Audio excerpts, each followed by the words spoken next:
شکریہ جی، شکریہ. بسم اللہ الرحمن الرحیم.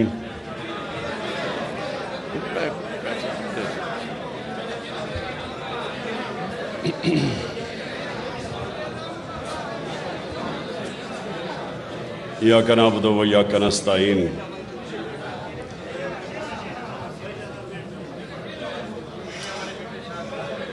میرے معزز علماء، معزز مشائخ، میں پہلے تو آپ سب کا شکریہ ادا کرتا ہوں. آپ یہاں تشریف لائے اور میں نے آپ کی تقریریں بھی سنی. تو میں سب سے پہلے آپ کو ایک اپنی بات شروع کرنے سے پہلے میں یہ واضح کر دوں، تھوڑا اس طرف ہو جاؤ،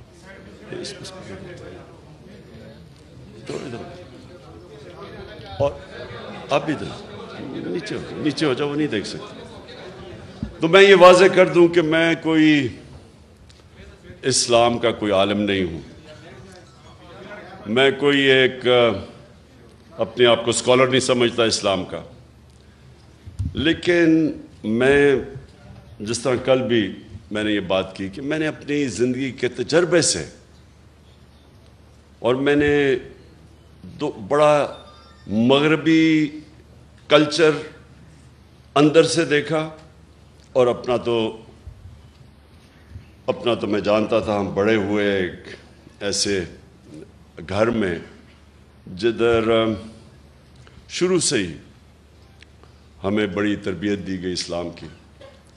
تو لیکن مجھے جو فرق ہے باقی لوگوں سے، میں جو مغربی کلچر ہے وہ میں شاید ہی کوئی اتنا بہتر سمجھتا ہوں جو میرے سے زیادہ. تو میرا جو زندگی کا سفر وہ اس طرح ہوا کہ میں جب دونوں کلچر کا موازنہ کیا تو آہستہ آہستہ میں اس نتیجے پہ آتا گیا کہ وہ جو مغربی معاشرہ ہمارے سے آگے نکلا ہے اور ہم پیچھے رہ گئے، میں آہستہ آہستہ اس نتیجے پہ آ گیا کہ اس کی ایک وجہ ہے کہ ہمارے نبی صلی اللہ علیہ وسلم رحمت للعالمین، ہمارا جو رب ہے وہ رب العالمین ہے، رب المسلمین نہیں ہے، مسلمانوں کا خدا نہیں ہے، انسانوں کا خدا ہے. اور ہمارے جو نبی صلی اللہ علیہ وسلم تھے وہ سارے انسانوں کے لیے رحمت بن کے آئے تھے. اللہ چاہتا تو وہ صرف مسلمانوں کے لیے رحمت بن کے آئے، لیکن وہ سب انسانوں کے لیے رحمت بن کے آئے تھے. اس کا کیا مطلب ہے؟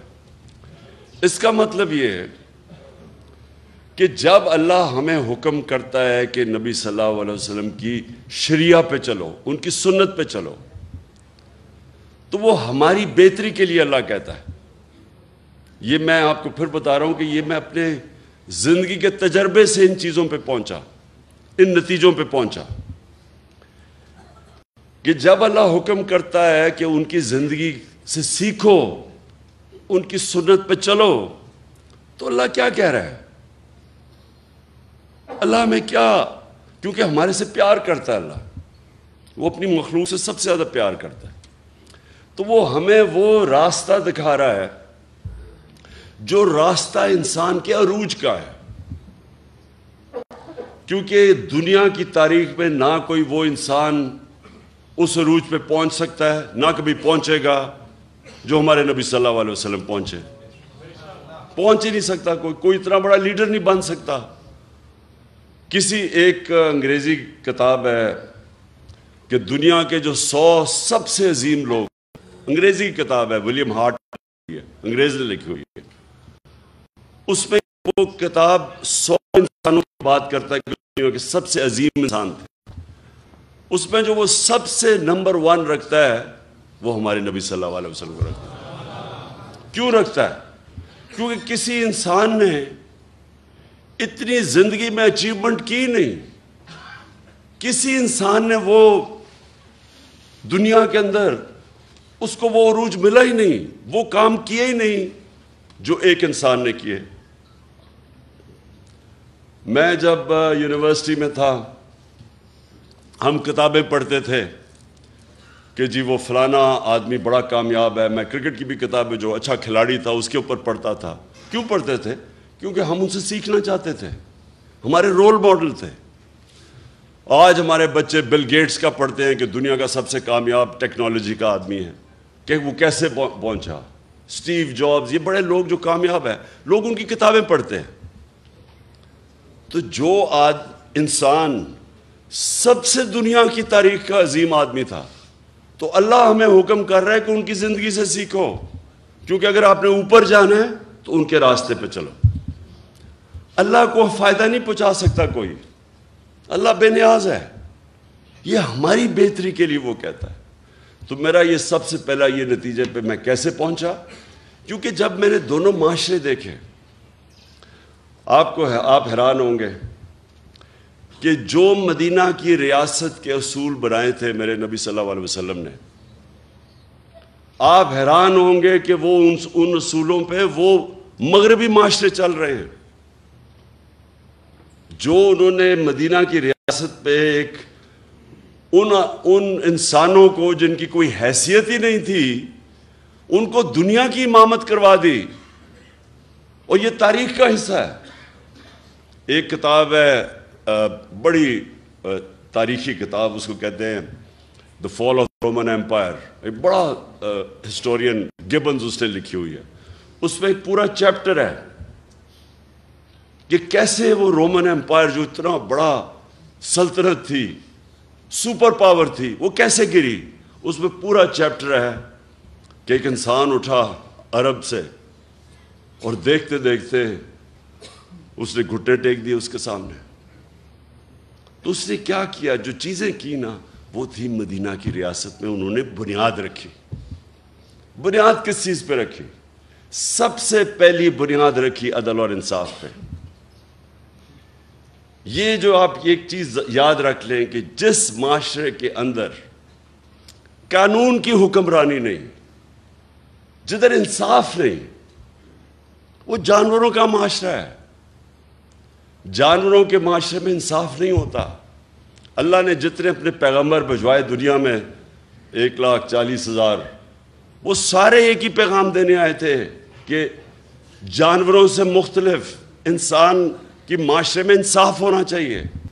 اور انصاف کا مطلب ہوتا ہے طاقتور اور کمزور کے لیے ایک قانون، قانون سے اوپر کوئی نہیں ہوتا۔ یہ یاد رکھیں، یہ سب سے بڑی بنیاد رکھی جاتی ہے ایک انسانی معاشرے پہ۔ جو نبی صلی اللہ علیہ وسلم، ان کے پاس ایک قریش، اس نے کہا جی قریش کی لڑکی نے چوری کی ہے، اس کو معاف کر دیں، قریش کی لڑکی ہے۔ تو انہوں نے کہا کہ میری اگر بیٹی بھی چوری کرے گی تو اس کو سزا ملے گی، کہ کوئی قانون سے اوپر نہیں ہے۔ اور پھر انہوں نے یہ کہا کہ تمہارے سے پہلے قومیں تباہ ہوئیں، جدھر ایک چھوٹا چور چوری کرتا تھا وہ جیل میں چلا جاتا تھا، لیکن طاقتور کو اس ملک کا انصاف کا نظام نہیں سزا دے سکتا تھا، قوم تباہ ہو جاتی ہے۔ یعنی کہ جس قوم میں انصاف نہیں ہوتا وہ تباہ ہو جاتی ہے۔ جو حضرت علی رضی اللہ تعالیٰ نے کہا کہ کفر کا نظام چل جائے گا، لیکن نا انصافی اور ظلم نہیں چل سکتا، ظلم کا نظام۔ آج اگر آپ نے دیکھنا ہے عدل اور انصاف، میں آپ کو ملک بتا دیتا ہوں۔ سوئٹزرلینڈ چلے جائیں، سب سے خوشحال ملک ہے، وسائل ہیں ہی نہیں۔ پاکستان میں اللہ نے اتنی نعمتیں بخشی ہیں وسائل کی حیثیت سے، لیکن سوئٹزرلینڈ میں تو ہے ہی کچھ نہیں۔ وہاں خوشحالی دیکھیں جا کے۔ اور ایک انڈیکس ہوتا ہے کہ ایک ملک میں، اسے کہتے ہیں رول آف لا انڈیکس، یعنی انصاف کتنا زیادہ ہے کس ملک میں۔ آپ حیران ہوں گے کہ مسلمان ملکوں میں 20% بھی نہیں ہے انصاف، رول آف لا۔ سوئٹزرلینڈ میں تقریباً 100% ہے، کوئی قانون کے اوپر نہیں ہے۔ انصاف اور خوشحالی، ظلم کا نظام اور تباہی، یہ میرے نبی نے تب کہہ دیا تھا۔ دوسری چیز، فلاحی ریاست، مدینہ کی ریاست دنیا کی تاریخ کی پہلی فلاحی ریاست بنائی گئی تھی۔ ریاست نے اپنے کمزور طبقے کی ذمہ داری لی تھی۔ ریاست نے پورے بیواؤں، معذوروں کو، یتیموں کو، غریبوں کو پینشنز، مسلمان کے زمانے میں، حضرت عمر کے زمانے میں پینشنز آئی تھی، پہلی دفعہ بوڑھوں کو بھی ذمہ داری لی۔ انسانی معاشرہ تھا۔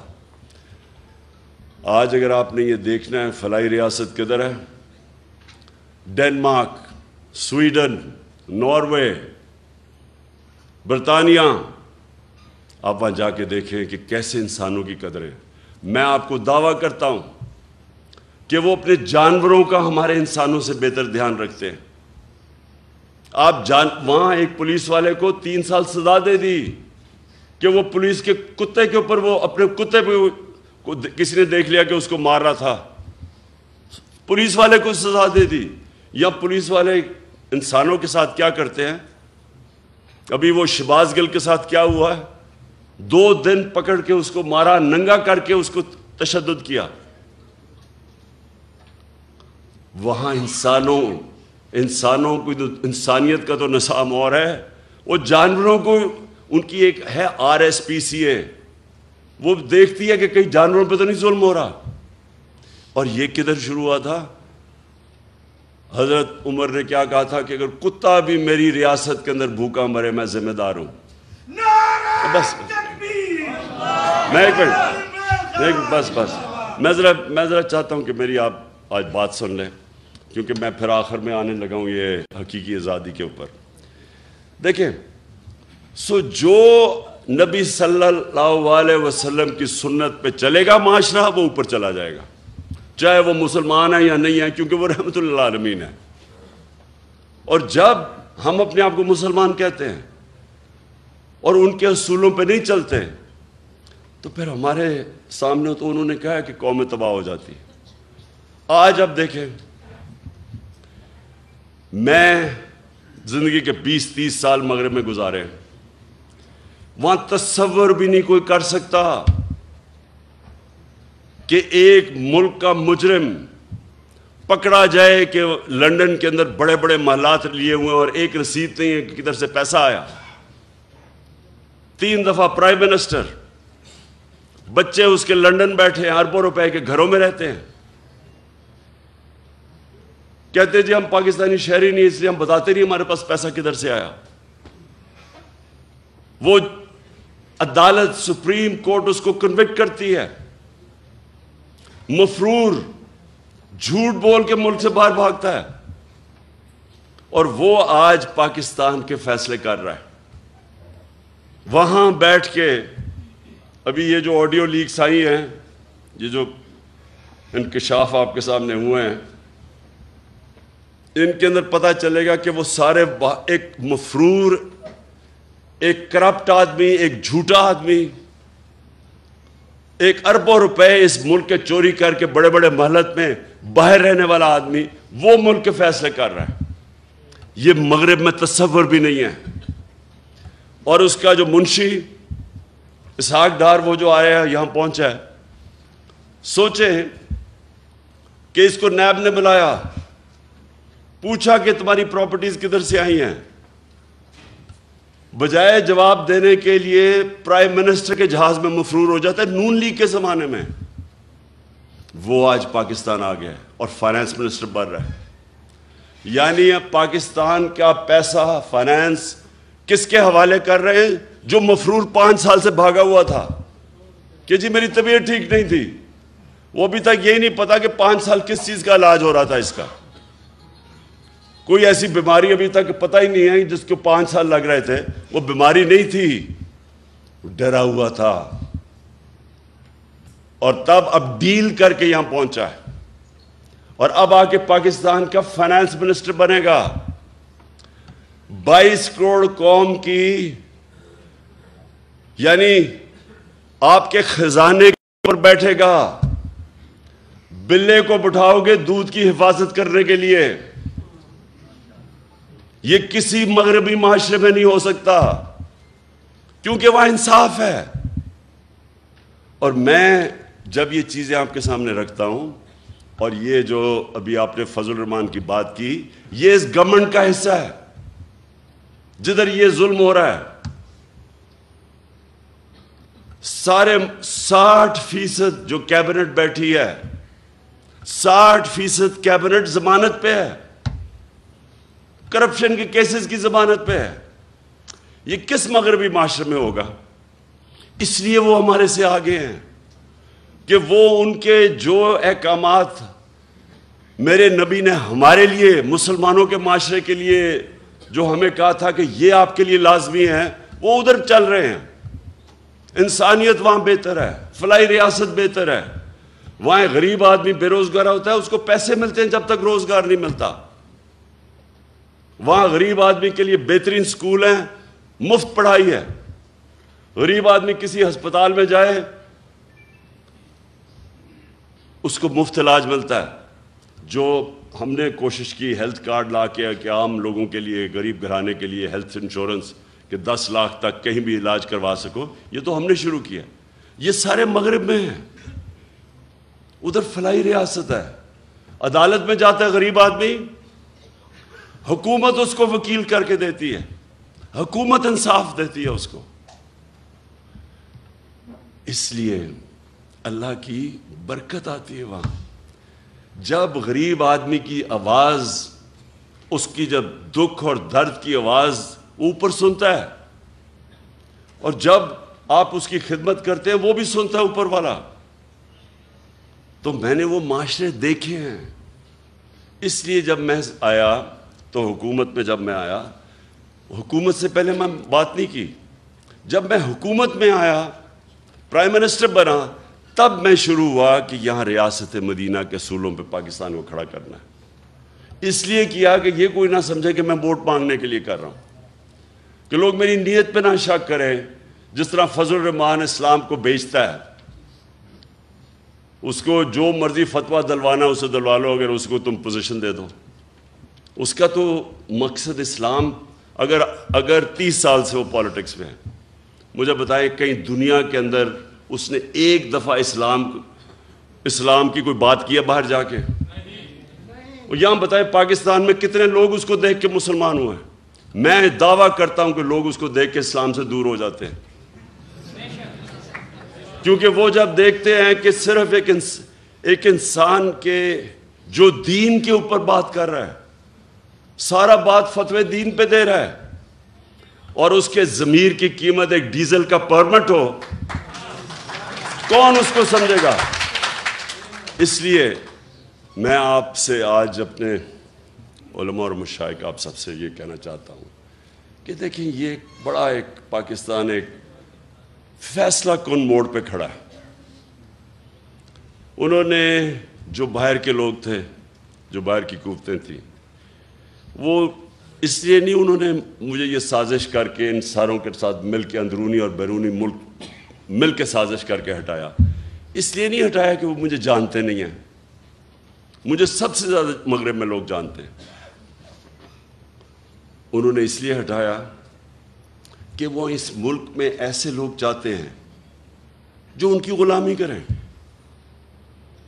اور جتنا بڑا ڈاکو ہوتا ہے اتنا ہی وہ بزدل ہوتا ہے، کیونکہ اس کو پیسہ بچانا ہے اپنا۔ پیسے بچانے کے لیے وہ ملک کو قربان کرنے کے لیے تیار ہو جاتا ہے۔ ان سب کے پیسے باہر پڑے ہیں، ان کا اربوں ڈالر باہر پڑا ہے، چاہے یہ زرداری ہو، چاہے نواز شریف ہو، یہ خان 30 سال سے پیسہ چوری کر رہے ہیں ملک کا۔ ان کو اسی طرح کے لوگ چاہیے آپ کے اوپر، کیونکہ وہ جو ان کو کہیں گے وہ کریں گے۔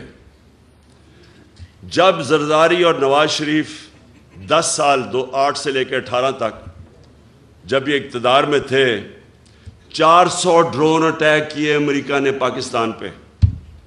یہ دنیا کی تاریخ میں کبھی نہیں ہوا کہ جس ملک کے لیے آپ جنگ لڑ رہے ہیں وہ آپ کے اوپر ہی اٹیک کر رہا ہے، یہ کہیں نہیں ہوا آج تک۔ اور یہ سارے انسانی حقوق کی خلاف ورزی تھی، یہ سارے انٹرنیشنل لاز کی خلاف ورزی تھی۔ کوئی قانون آپ کو اجازت نہیں دیتا کہ آپ ہی فیصلہ کریں دہشت گرد کو آپ ہی مار دیں۔ ہمارا وہ الطاف حسین بیٹھا ہوا لنڈن میں، 30 سال سے، کیا کہیں گے کہ ہم ڈرون میں اٹیک کر کے اس کو مار سکتے ہیں؟ کوئی اجازت دے گا آپ کو؟ کہیں گے عدالت پہ جاؤ۔ اور ہمارے یہاں لوگوں کو کتنے بے قصور لوگ مارے یہاں، اور یہ دو بیٹھے ہوئے تھے، ایک دفعہ ان کے منہ سے امریکہ کے خلاف بات نہیں نکلی۔ کس نے اس کے خلاف پروٹیسٹ کیا؟ تحریک انصاف نے۔ ہم نے جا کے دھرنے دیے ڈرونز کے خلاف، ہم نے جا کے ساری جگہ اٹھایا۔ ان دونوں حکمرانوں نے کبھی کچھ نہیں کیا، کیونکہ ان کے پیسے باہر پڑے ہیں، یہ اپنے پیسے کے غلام ہیں۔ آزادی جو حقیقی آزادی ہے وہ سب سے پہلے تو وہ آتی ہے کہ ایک حکومت ایسی ہو جو اپنے لوگوں کی بہتری کے لیے فیصلہ کرے، جو اپنے جس نظریے سے پاکستان بنا تھا اس کے لیے فیصلے کرے۔ اور وہ جب آپ ایک آزاد، خود جب حکومت آتی ہے جو آزاد فارن پالیسی، تو وہ اس کو مشکل وقت سے نکلنا پڑتا ہے، کیونکہ آزادی کوئی پلیٹ میں نہیں دیتا کسی کو، آزادی کے لیے جدوجہد کرنی پڑتی ہے۔ ہمارے نبی صلی اللہ علیہ وسلم مدینے میں پہلے دن آزادی نہیں مل گئی تھی، کفار نے پوری کوشش کی، جنگ احد کے اندر بڑی مشکلوں سے مسلمان بچے، پھر جنگ خندق کے اندر تو سارے سمجھ رہے تھے کہ بچیں گے نہیں، اتنی بڑی فوج آئی اور گھیر لیا تھا ان کو، تو جدوجہد کی، قربانیاں دیں، پھر آزاد ہوئے اور پھر ایک عظیم قوم بنے۔ غلام تو کبھی اوپر جا ہی نہیں سکتے۔ اور جب ایک مسلمان دعویٰ کر دیتا ہے کہ لا الہ الا اللہ، اور پھر وہ کیسے کسی کی غلامی کر سکتا ہے؟ اس کا مطلب کہ آپ نے جو اللہ سے وعدہ کیا ہے، آپ نے حلف لیا ہے، لا الہ الا اللہ، اللہ سے آپ کا حلف ہے کہ اے اللہ تیرے سوا میں کسی کے سامنے نہیں جھکوں گا، پھر آپ کیسے کسی کی غلامی کر سکتے ہیں؟ اور پھر جب آپ یہ دعویٰ کر دیتے ہیں تو پھر اللہ آپ پہ چھوڑ دیتا ہے، اور قومیں وہ اٹھتی ہیں جو پھر اپنے پیر پہ کھڑی ہوتی ہیں، پھر قربانیاں دیتی ہیں، مل کے قوم قربانی دیتی ہے، وہ پھر نکل جاتی ہے۔ جو ہوا کہ دنیا کی تاریخ کا سب سے بڑا انقلاب آیا تھا مدینہ کے اندر، دنیا میں اتنا بڑا انقلاب نہیں آیا، 10 سال 622 اور 632 میں دنیا کا نقشہ بدل گیا، دنیا بدل گئی، 2 سپر پاور تھی تب بھی۔ ہمیں بھی جب تک ہم ایک بحیثیت قوم ایک صحیح معنی میں اپنے آپ کو آزاد نہیں کرتے، جو ہمارا کلمہ ہمیں آزادی دیتا ہے، اور جب تک ہم یہ چوروں کی غلامی کریں گے جو باہر سے کنٹرولڈ ہیں، کوئی مستقبل نہیں ہے ملک کا۔ انہوں نے جو 5 مہینے کے اندر کہا جی ہم مہنگائی کم کرنے آئیں گے، 50 سال میں سب سے زیادہ مہنگائی ہوئی ہے آج پاکستان میں، 50 سال کے بعد ایسی مہنگائی ہے۔ کبھی ایسا معیشت جو 6% کے اوپر ترقی کر رہی تھی 6 مہینے پہلے، آج وہ بالکل نیچے گر چکی ہے، بے روزگاری بڑھ رہی ہے۔ یہ آپ کی خدمت کرنے نہیں آئے تھے، یہ اپنے کیسز ختم کرنے آئے تھے، انہوں نے جو چوری کی ہوئی ہے اس کو بچانے آئے تھے۔ یہ اسحاق ڈار جیسا فراڈ، یہ اب اسی NRO ڈیل کے تحت یہ پاکستان پہنچا ہے، اور ہماری بڑی بدقسمتی ہے کہ ہمارا نہ انصاف کا نظام اس کو روک سکا، اور نہ ہمارے وہ لوگ جو ملک کے محافظ ہیں بنتے ہیں، نہ انہوں نے اس کا راستہ روکا۔ اور کون روکے گا؟ انشاءاللہ آپ کا بھائی عمران خان انشاءاللہ اس کا راستہ روکے گا۔